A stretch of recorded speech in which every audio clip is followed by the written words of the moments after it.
Óskar, það fram á 15. daginn?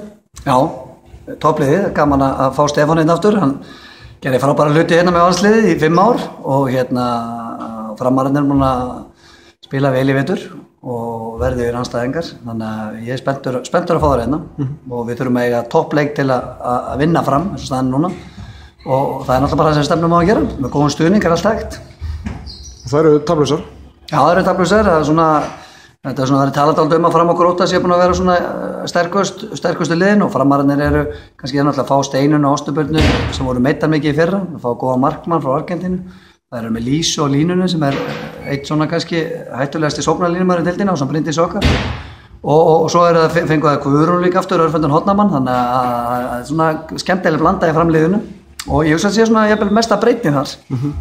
En góð sigur hjá Valsarmannum í síðustu umferð? Já, frábær sigur og fylgislega og mikill upplið, vel þjálfað og svona það lið sem svona að fara að keyra á samt toppliðunum, svona tempóður aukast hjá þeim og mjög gott að sigra líka í ljósi þess að við vorum náttúrulega ekki með Bryndísi, hún er mjög góð í vetur og svona hvað ég segja, það er alltaf eitthvað hjá okkur, alltaf eitthvað sem vantar.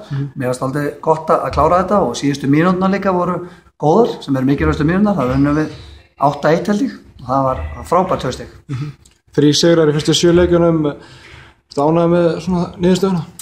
Nei, maður vilja fá fleiri punta, kannski eins og ég segi við hefðum eiginlega að geta kroppað 1 stig út í Eyjum og áttum að vinna bara hreinlega Stjörnuna, það töpuð fáum ekki stig út úr þessum 2 leikjum, en þetta nú samt fyrirfram IBF útivill og Stjörnuna ekki endilega leiki sem við vorum að hugsa að fá stig og þarna vorum að spila Kristína Guðmunds sem er kannski okkar hættulegasti leikmaður.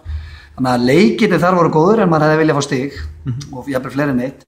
Svo náttúrulega vorum við ekki nú góður á móti HK og það er okkur bara eiginlega áttu það skilið, vorum bara betri og gerði allar hluti betur en við. Þannig að ég vilja fá 2 stig á móti HK og allavega með hvernig leikinni þróast lífið að fá Stjörnuna og við vilja fá allavega kannski, getum við sagt, 2 punta. Þannig að þetta eru 4 punta sem við erum búin að tapa alltaf. En mikla breytingar hjá okkur og mikið í gangi og ég held að við verðum bara betri og betri og það er okkar markmið. Nú hefur líklega að sé flesta leikin hjá liðanum í deildinni, hvar stendur svona valslið við öll liðin í deildinni? Já, við erum kannski stærsta spurningamerki sko, við eigum inni náttúrulega, við eigum inni ennþá Heiðu og Írisi og við erum svona kannski það lið sem var fyrir langmestu breytingunum sko, þannig að svona og svo höfum við verið að missa leikmenn hér og þar og þannig að ég ger mér ekki alveg grein fyrir þeim, ég fannst þetta kannski fljótar en ég átti vona og ég held að sé alltaf að fara að pressa það bara meira í að gera ykkur hluti sko. Ég held að við séum svona betri en fólk heldur sko og kannski bara við sjálfa líka sko, við þurfum að fara að hafa meiri trú á þessu og fara að finna fleiri punta móti liðum í efri hlutunum sko. Hvernig verður þessi leikur á 5. daginn?